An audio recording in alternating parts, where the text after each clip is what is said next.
안녕하세요. 오늘 지금 세미나 계속 진행되고 있는데 이번에는 의대입니다. 의대는 아무래도 조금 선택하시는 분들이 한정되어 있기는 하지만 최근에 이제 호주 의대 관심 있으신 분들 굉장히 많으시고 해서 저희가 이제 의대를 대표적으로 진행한 학교 중에 하나인 아들레이드 대학교 의대 패컬티, 그러니까 메디컬 사이언스 패컬티에서 담당자분을 모셨고요. 그래서 아들레이드 대학교 의대뿐만 아니라 전체적으로 이제 호주 의학 진학하는 방법, 그다음에 호주 의대에서 공부를 하시려면 어떤 식으로 공부가 하시게 될지 이런 것들 전체적으로 이제 얘기를 해드릴 거고요. 제가 또 화면 전환해서 이야기를 나눠 보시면 좋을 것 같습니다. 역시나 지금 채팅창에 궁금한 거 있으시면 좀 남겨주시고요.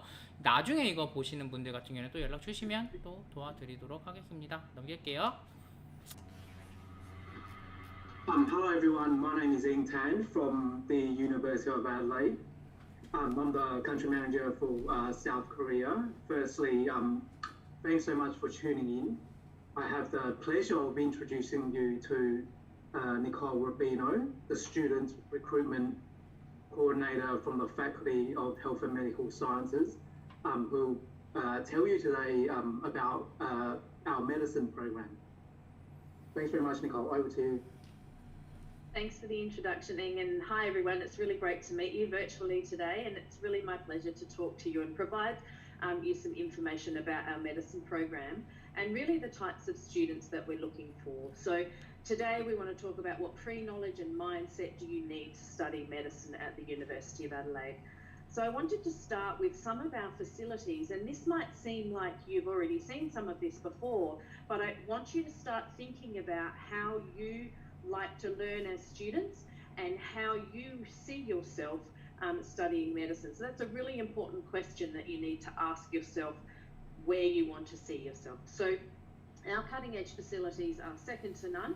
Our Adelaide Health Simulation is the most technologically advanced simulation facility in Australasia, and it's the only Australian simulation facility that's accredited with the Society for Simulation in Healthcare. So this is a really important building for our medicine students because this is where you'll do the majority of your simulation work in the first few years of your program. So it's an important question to ask yourself, is this the type of facility or the type of teaching that you want to be engaged in? It's a very hands-on degree, which doesn't suit everyone. So it's certainly a really important question that you need to think about.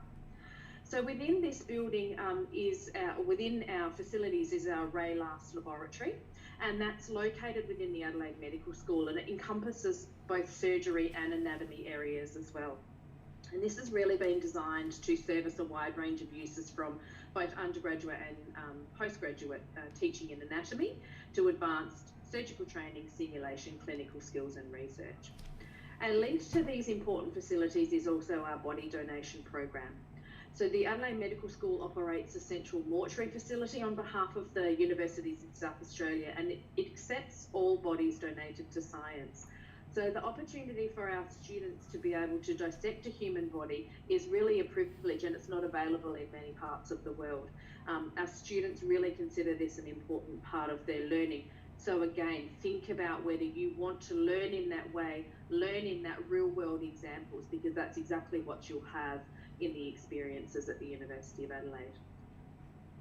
Okay, so as I mentioned, our AHMS building, or the Adelaide Health and Medical Sciences building, is our flagship teaching and research facility, and it's home to our medical school, our dental school, our nursing school, public health school, and our Robinson Research Institute.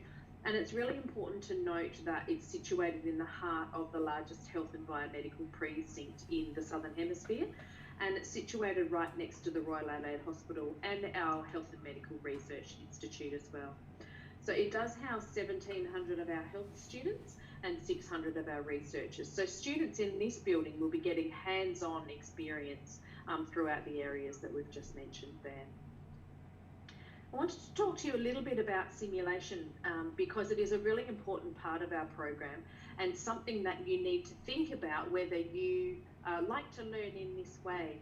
Sometimes people prefer to sort of sit back and ease into sort of their studies. But with this program, we're actually training you to be a doctor from day one. And a lot of your experiences early on, particularly the first 3 years of the program, will be in this simulation. So it actually reflects a clinical environment where our students are required to assess and troubleshoot and perform correct treatment and procedures on a patient. These scenarios include the use of high technology mannequins, the ones that you can see on the trolleys at the back there, but also standardised patients, so our actors that play the role of a patient or a relative as well. So the simulation really helps the students to learn how to treat and deal with patients when they're diagnosing them. You've actually got the opportunity to make errors without causing harm, and then to observe the different actions of those outcomes, or the different outcomes of those actions that you perform. So the human simulators have lung sounds, heart sounds and bowel sounds. They have anatomically correct pulses, and they respond to medical interventions appropriately. Now, importantly, you'll see in the video I'm about to show you that these hospital suites actually mirror the single patient rooms in the Royal Adelaide Hospital. So those facilities are really familiar to you, which makes you feel really comfortable in your surroundings when you go from the sort of teaching environment into the community settings. So I'm just going to play you a short video now. It only goes for a couple of minutes, but I wanted you to see some of the simulation in action and what you would experience at the University of Adelaide.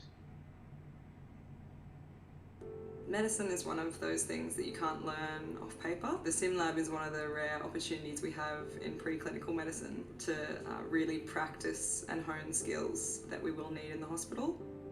The simulation classes are run very well to emulate the real world. There's skills that really can't be practiced in any other way. It really does get you excited and energetic about learning. You can see how things go from a textbook into actual real life. I think that's a really good thing to learn from first year. I've never seen a natural birth before, so being able to see that today was pretty amazing. All the stages of labour that we were able to see and go through, and to also be able to do it with the med students, and then with Adam as well, helping us to guide us through that. I thought it was really, really amazing. It's a very rare circumstance where you're working in isolation. Traditionally, we've taught people as if they're doing it in isolation, but the reality is it's not like that. So the opportunity to do it in simulation is valuable because they get to practice teamwork with people from other disciplines, and medicine in particular. We are incredibly proud to be delivering world-class interprofessional learning opportunities to our future health professionals.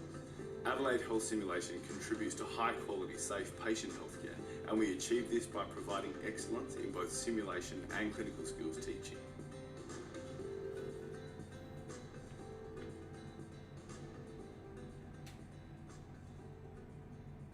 So as you can see there, the curriculum itself is very patient-focused, it's very hands-on, and so if that's a way that you'd like to learn, then this is a really good program to consider.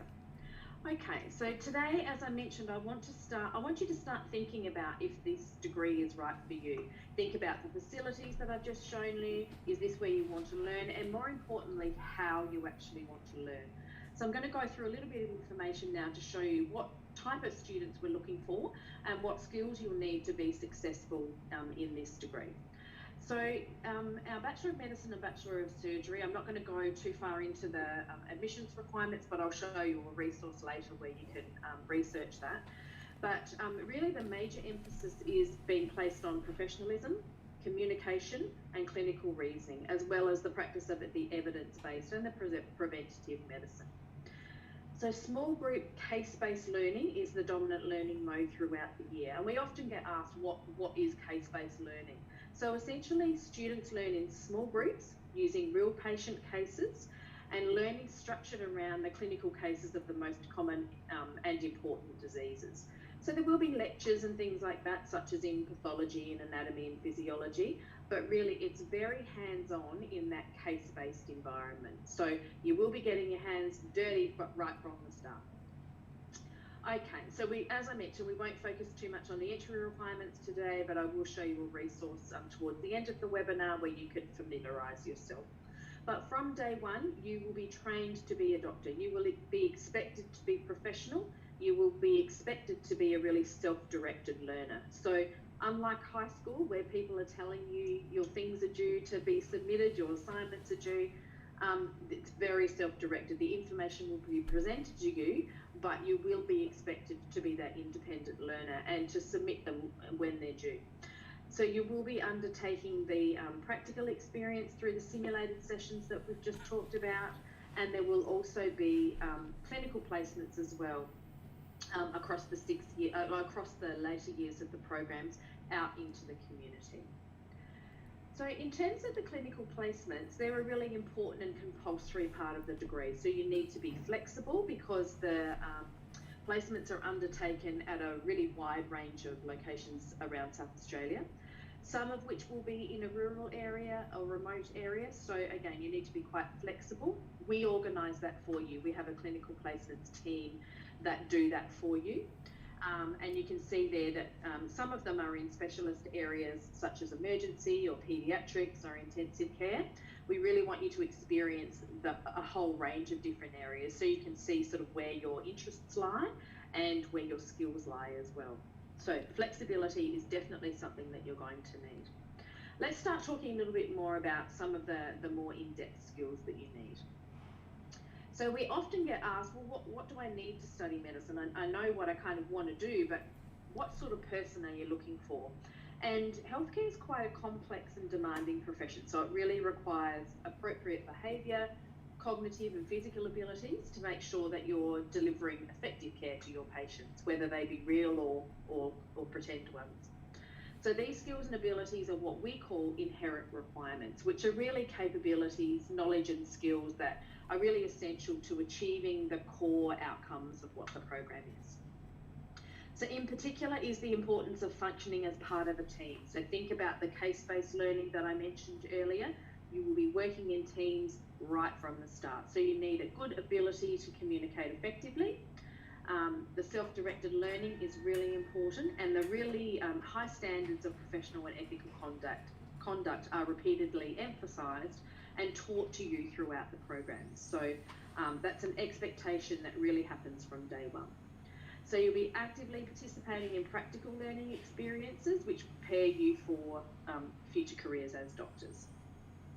Timeliness is very much a key factor in relation to many elements of the medical program. So not only with submitting your assignments and things like that as a student, but the ability of a medical practitioner to observe, communicate, formulate judgments, and then act in that really timely manner is quite crucial. So if you're an untimely person, you're going to need to learn to be quite timely with all of those areas. You think about, assessments if you're doing a clinical placement, or examinations will often include some aspect or assessment of your timeliness throughout, because it's such an important part of your life as a doctor.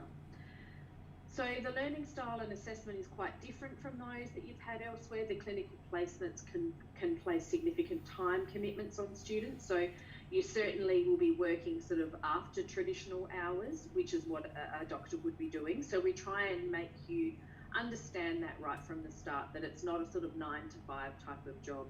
So it is quite demanding. So you will definitely need to be flexible in terms of the hours of attendance that you would be doing as a student.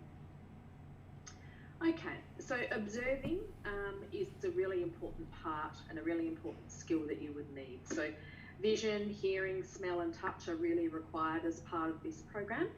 So looking at sort of non-verbal communication, you're interpreting distress or change of mood in your patient. So observing is a very important and often underrated skill that we look for in our students. You need to be sort of responding appropriately. You need to be actioning rather than sitting back and just waiting. Okay, communication, again, is one of those things that people say, yep, I can talk to people, it's easy to communicate, but it really does centre across, it really does cross over different mediums in this particular program. So we talk about speech. You need to be able to present the information that you have. You need to be able to instruct.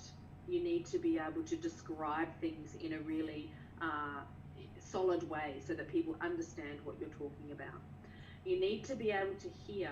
So you need to think about hearing what others are saying, gathering information, looking at different noises and sounds and sort of they're not always in isolation, they're often all at once, so you need to be quite good at differentiating those sounds. And you obviously need to be good in participating in those group discussions that we talked about earlier. Writing is very important, so when you're documenting ideas, you need to be able to write legibly, so we need to be able to read your writing. I don't know how many times we've been to a doctor and not understood prescriptions, so we'll try and train you how to write neatly. And also you obviously need to learn to read. And that might sound really simple, but there's lots of different formats that you will be reading. So handwritten notes, printed, online, graphs, diagrams. So you'll need to interpret all of that across those different mediums. Okay, so motor skills is another one that's very, very important.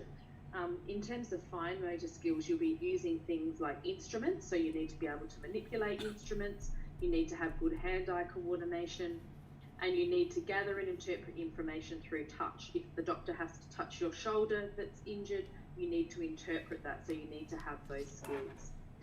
In terms of gross motor skills, this is actually a really important one, and I did have a student say to me once that they were actually quite tall and they were concerned that they'd be sort of leaning over and in a sort of bent over position for long periods of time if they were dealing with patients. So it's really something that you do need to think about, even though you may not at the beginning think that it's an issue. It's certainly something that you need to think about. So you'll need to be standing on your feet for long periods of time. You'll need to be moving and positioning your patients if you need to examine them. So you need to be able to undertake those physical tasks. You need to maneuver equipment around, and often you need to do it in a small space and in a timely manner. So you need to think about whether you have those skills or whether you're willing to acquire those skills as well. There's lots of things like patient transfers and providing emergency care where it's not always in a hospital. You might be out on the footpath. So you need to think about, being able to physically do those skills as well. Okay, timeliness, as I mentioned, is a really important point. So not just completing the task in that time frame, but looking at things like problem solving, your reasoning, so things like scientific reasoning, clinical reasoning, ethical reasoning is a really big part of being a doctor. Types of problem solving that you might need to think about are prioritising your own workload and tasks, undertaking things like measurements and calculations. How do I actually solve that issue? And if you think about the way I mentioned we do a lot of our teaching in terms of case-based learning, essentially that's what you're doing. You're problem solving what is wrong with that patient, whether they be real or not, but essentially you're trying to sort of crack that case of what is wrong, what's the problem here presented in front of me. So problem solving is a really, really important aspect of not only the way we teach the program, but once you've graduated and you are a doctor as well. Okay, so behavioural skills and social skills are really, really important too. You need to be able to function effectively in really stressful situations. So, for instance, when we're doing our simulation, it's not just about the patient in the bed. You may also have a scenario where you have a really distressed parent of a child that's the patient, or a partner of the patient that's in the bed, or an elderly person whose language is maybe not, they're not quite understanding what you're saying, they may be hard of hearing. So you need to be able to behave in a way that is effective in those really quite stressful situations where things can be a little uncertain. We need to demonstrate self-awareness, which is very important because as doctors, we need to be the ones that are in control of the situation. So we might have a meltdown afterwards, but we can't do that in front of an actual patient. So you need to think about the way you're presenting yourself. And this happens right from day one when you're a student as well. Not saying that you can't have those meltdowns, not saying it's not going to be stressful, because it definitely is, but we will teach you how to manage those. So you need to be open to those suggestions and learning how to actually improve yourself as well. Social skills, obviously, we're looking at, barriers to relationships. So you need to respect other people, other cultures, other genders. We need to be able to interact with colleagues and patients from a variety of cultural backgrounds, but we also need to communicate that quite sensitively as well. So those are skills that we certainly want to instill in our students. But we hope that you have an element of that when you come into that program as well. Okay, I'm just going to show you another short video now from one of our students, Abby. The degree is broken into two halves. You've got your clinical years and your preclinical years. Simulation is present throughout all of the degree. You're getting to learn procedural skills in a controlled setting. I've been lucky enough to have 2 9-week placements. I learned an exponential amount. I feel a lot more confident in becoming a doctor and going out into the workforce. Medicine's a great career. There's so many opportunities within it. There's bound to be something that you're going to love there.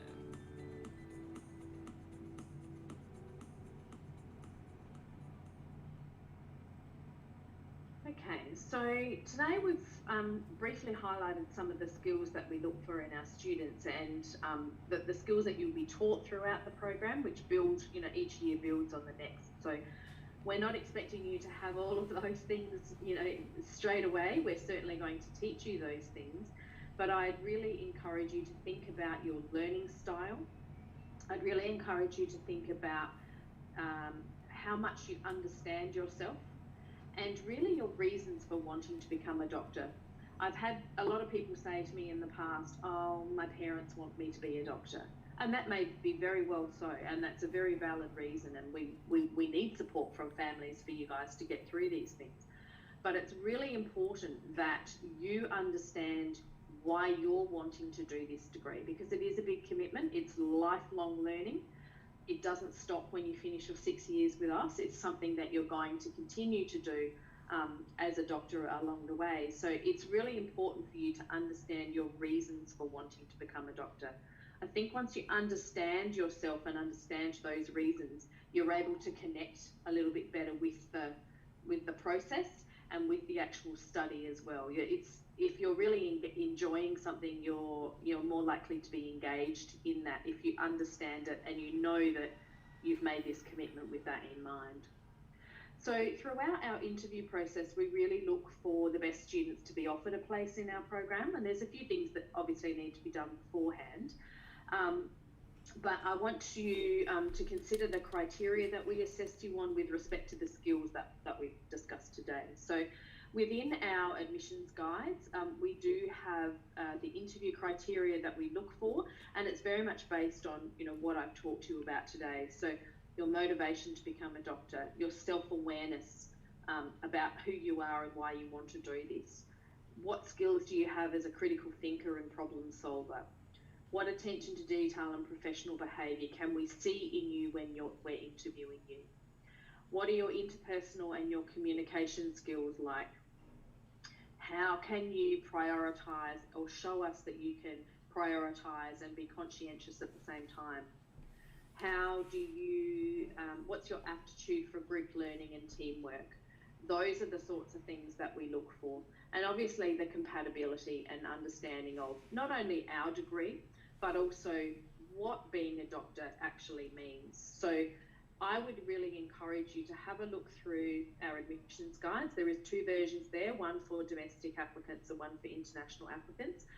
And then really think about those points that I've just listed there to understand, what it is that you're going to be studying.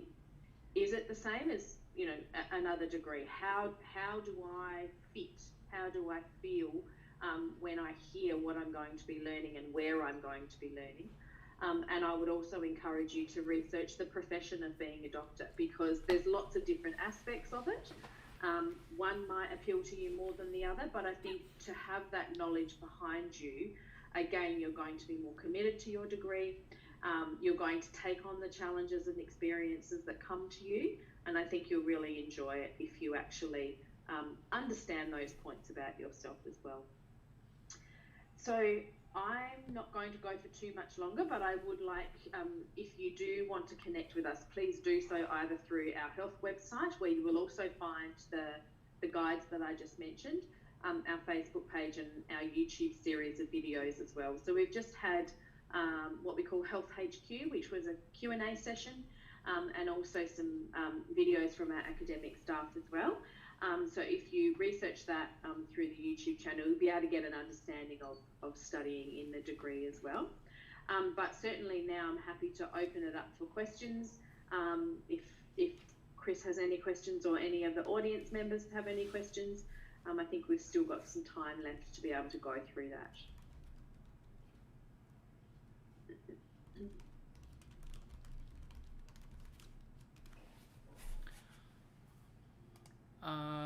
So on YouTube, the live channel, there have one question for the interview.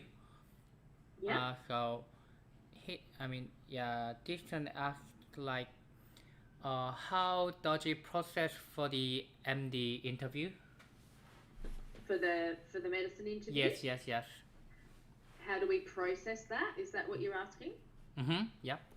Yeah, okay. So initially applicants have to sit the UCAT ANZ test. So that's a test that a lot of universities use as an indicator for, professionalism and communication and things like that leading into it. So students have to actually sit the UCAT test, and then based on how they go in the UCAT test will determine whether they are eligible for an interview. So our applicants for next year, so 2021 entry, have just been advised whether they're eligible for an interview or not, and they're in the process of booking those interviews at the moment, which will happen via Zoom this year because of COVID restrictions, obviously. But the interview eligibility is based on performance in the UCAT. So I would encourage anyone who has a question about the interviews or the timelines to access the guide that I've got there on the screen, so the international version, and that sets out the process but also the timelines for them as well. And even though they may not be looking to come in next year, the timelines have been very similar for the last years, and so has the process. So I can't imagine it will be changing anytime soon. All right, thank you. So there is another question. So he's asking like, you don't accept the ISAT because you said you will get the you kept, but Yes. she's asking, Yeah. so how about the ISAT? Yeah, no, we don't accept the ISAT test. So some universities use that, but the University of Adelaide, we use the UCAT ANZ test. Right. And that's the only one we accept. Well, thank you. I think that's all the question. Okay, that's fine. We can certainly send some links if you do have any other questions, or we can send some links to some additional information as well. I'm sure Eng will be able to provide that to you, Chris. If any students have felt too shy today to ask a question, we're more than welcome to for them to connect with us through the other areas that I've mentioned there, and we can certainly keep in touch and make sure they have all the information that they need. But I hope that gives you a sense of, what sorts of pre-knowledge you need, so understanding the profession and understanding themselves, but also what we're actually looking for when we're selecting our students as well, to be successful in our program. Oh, sorry, there is one more question come up. So, what was the question? So after graduate the medical program, and then is it to find the internship? I mean, as I know, when they how can I say, at the joins the border, and they need to do the fellowship or something like after graduate, right? Yeah. So it is easy to find Sure. it. Yeah, so you'll have 6 years with us in the medical program, and then you graduate as a junior doctor. Then the graduates have to serve a 1-year internship, and that's actually organised through SA Health. So the university doesn't organise that themselves. I'm happy to send you some links to some information about that, because there's quite a detailed package for students inquiring about the internship. As international applicants and domestic applicants as well. So our domestic applicants do get first preference for the internship placements, but having said that, those international students that have wanted to stay in South Australia in the last few years have been able to do so. So it's certainly an option available to all of our students. But we'll get Ian to send through the information so they can read it in a little bit more detail. Alright. Yeah. Thank you. I'll just make a note so that I don't forget that. I think that's all the question, yeah. All the questions? Okay. Yeah. Well, thank you for having me today. And please, either through Eng or through the connection points on the screen there, please keep in touch with us and we can certainly answer any questions that anyone has along the way. Thanks for today, Nicole and Ang. Yep. 지금까지 이제 아들레이드 대학교에서 이제 의대 관련해서 지금 소개를 해드렸고요. 혹시 궁금한 일 있으시면 아까 나왔던 연락처 나온 게 아니었죠? 그 유튜브랑 페이스북 들어가면 많은 정보들이 있으니까 거기서 내용 확인해 보셔도 좋을 것 같고, 아니면 이제 아들레이드 대학교 의대뿐만 아니라 의대 관련해서 궁금하신 부분이 있으시면 언제나 저희한테 연락 주시면 도움 드리도록 하겠습니다. 이 시간 감사합니다. 잠시 후에 이제 약대에서